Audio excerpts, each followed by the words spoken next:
Hi, I'm Sally, a high school teacher with a deep passion for guiding young minds.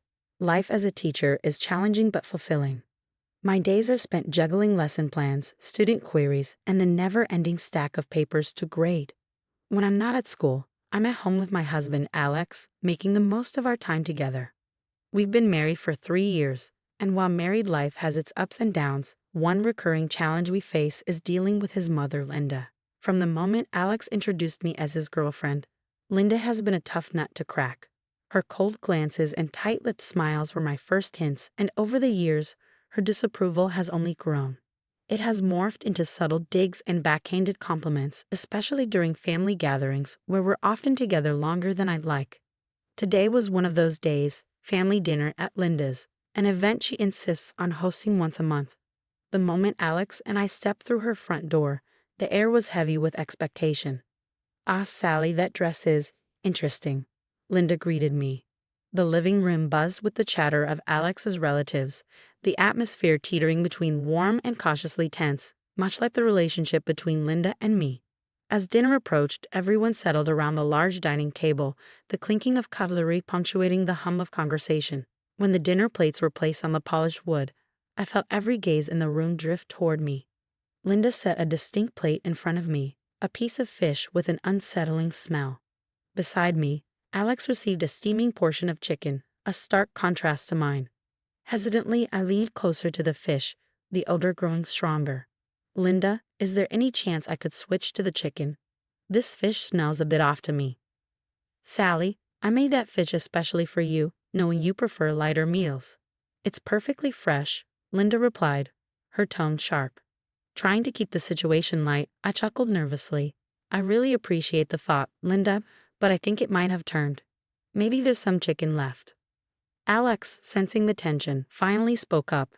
"Mom, maybe Sally can just have some of my chicken." Linda shook her head, dismissing Alex with a wave of her hand. "No, she needs to eat what's been served to her." "Sally, you're being incredibly rude and ungrateful. Just eat the fish." Murmurs filled the room as relatives exchanged glances. Uncle Joe, seated across from me, tried to mediate with a forced smile. "Sally, maybe it's not as bad as you think. Just a small bite, huh?" Feeling the weight of the room's expectations, I picked up my fork and sliced a small piece of the fish. The texture felt wrong, and my heart raced as I brought it to my lips. "See everyone, she's doing the right thing," Linda commented, a sharp edge to her voice. I placed the fish in my mouth, and the taste was as bad as the smell. My face contorted involuntarily, and I struggled to swallow. Under the table, Alex reached out, placing his hand over mine, his concern palpable. Immediately, I felt my stomach churn. Excusing myself, I stood up abruptly, the chair scraping loudly against the floor. "I'm sorry, I need to step out for a moment." In the bathroom, the small bite I had taken rebelled, and I was violently sick. The sounds of my distress echoed faintly, a stark contrast to the muffled conversations outside. When I returned, pale and shaken, the room split into two. Aunt Mary, a kind soul, looked at me with sympathy. "Are you okay, dear? You look pale."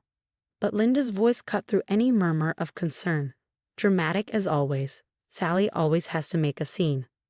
Alex stood then, his face set in a hard line. "Enough, Mom. We're leaving."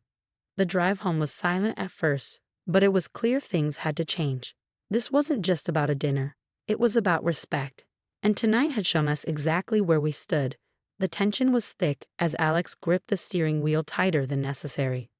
I sat beside him, my body still recovering from the ordeal, feeling every bump in the road more acutely than usual. Finally, I couldn't bear the quiet any longer. "Alex, we need to talk about what happened back there." Alex kept his eyes on the road, his voice low. "I know, Sally. I'm sorry I didn't speak up sooner.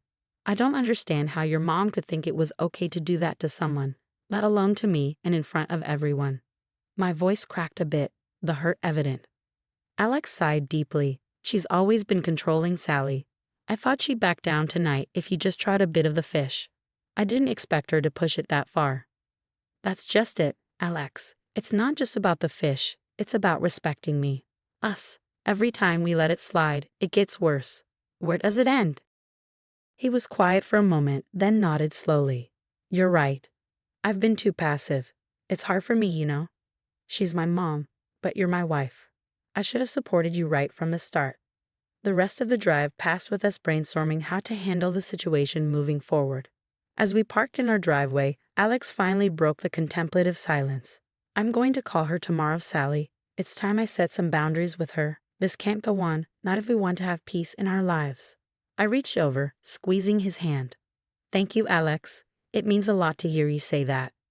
The next day, I watched as Alex paced back and forth in our living room, phone in hand. He dialed his mother, and though I could only hear his side of the conversation, his tone was firm and resolute. Mom, we need to talk about last night. No, it's not okay. You can't treat Sally like that. Yes, she's my wife, and that should be enough for you to respect her. No, Mom, listen. We're not going to come over if things don't change. When he hung up, Alex looked drained but determined. She wasn't happy, but I think she got the message. We'll see how it goes. That conversation marked a turning point for us. Alex's commitment to standing up to his mother wasn't just about defending me, it was about respecting our partnership. It felt like a new beginning, one where mutual respect and support were non-negotiable. 2 weeks passed since the dinner incident, and we decided it was time to confront Linda directly. Alex and I agreed it was best to do it at her home, where she might feel more at ease, but also understand that we were serious. As we walked up to her doorstep, Alex squeezed my hand, a silent promise of solidarity. Linda greeted us with a cautious smile, perhaps sensing the seriousness in our approach. We sat down in her meticulously kept living room, the air tense as Alex began. Mom, we need to talk about what's been happening. The way you treated Sally at dinner the other week wasn't right. Linda's eyebrows rose and her tone turned defensive. I treated Sally just fine. She was the one making a scene over a little fish. I took a deep breath, ready to assert myself. Linda, it wasn't just about the fish. It's about how you've been treating me since Alex and I got married. I felt disrespected and unwelcome. Linda scoffed, shaking her head. This is just you being sensitive. I've always been straightforward. If you took offense, that's not my problem. Alex's voice grew firmer, a stark contrast to his usual calm demeanor. It is your problem when it affects my wife and our marriage. You need to understand, Mom, if this continues, we'll have to limit our visits. The conversation paused as Linda processed this. You're threatening me in my own house now? No, Mom, it's not a threat. It's us trying to make sure our family can be together without constant tension. We want you in our lives, but not at the cost of our peace. Just then, Aunt Marie, who had been quietly listening from the kitchen, stepped in. Linda, I've noticed how you treat Sally. Maybe it's time to reflect on that. They're right to set boundaries. Linda looked taken aback, her gaze flickering between me, Alex, and her sister. Well, I just don't see it. Alex continued, we've decided that future family gatherings will be at neutral places where everyone feels comfortable. We think it's best for everyone. Linda sat back, her features tightening as she absorbed this new reality. After a long moment, she nodded slowly. If that's what you need. As we left, Aunt Marie followed us out, whispering, You did the right thing. Things needed to be said. Driving home, the weight of the confrontation still hung over us. But there was a sense of accomplishment too. We had not only stood up for our relationship, but had begun shifting the family dynamics, hopefully for the better. Aunt Marie's unexpected support affirmed that not everyone saw things Linda's way, and that gave us hope. Months rolled by since our confrontation with Linda, and the change in our family dynamics was clear. We were on our way to the first family gathering at a local community center, a neutral ground where Linda had less control, and everyone could feel more at ease. As Alex drove, I noticed the ease with which he now spoke about his mother. I never realized how stressed I was about Mom's behavior until we faced it head on. It's like I can breathe easier now. I smiled, looking out the window. I feel the same. It's been a tough journey, but I'm proud of us for how we handled it. At the gathering, the atmosphere was noticeably lighter. Relatives mingled, laughing and chatting without the usual tension in the air. Linda arrived, her demeanor subdued, and for the first time, she greeted me without a hint of disdain. Sally, I brought some of your favorite cookies, Linda said, a small olive branch that I accepted with a nod and a thank you. As we sat down for dinner, the conversation flowed more freely than it had in years. Alex's cousin Tom leaned over the table, whispering loudly enough for a few heads to turn. You two really shook things up, huh? It's a nice change. Alex laughed, a genuine sound. Yeah, it was about time. We all deserve to enjoy these gatherings, right? Driving home, Alex reached over to squeeze my hand. Today was good. I think we're moving in the right direction. I agree, I replied, feeling a sense of accomplishment. We've come a long way, not just with your mom, but with each other. Standing up for our marriage has made us stronger. Alex nodded, the streetlights flickering over his thoughtful face. It's not going to be perfect overnight, but it's a start, a good one. As we pulled into our driveway, the feeling of a fresh start was undeniable. We had not only navigated a difficult family conflict, but had come out stronger on the other side. Future gatherings would likely still have their challenges, but with our newfound strength and understanding, we felt ready to face them together, with cautious but real optimism about what lay ahead. That's the end of our story. Now, I have a question for you all.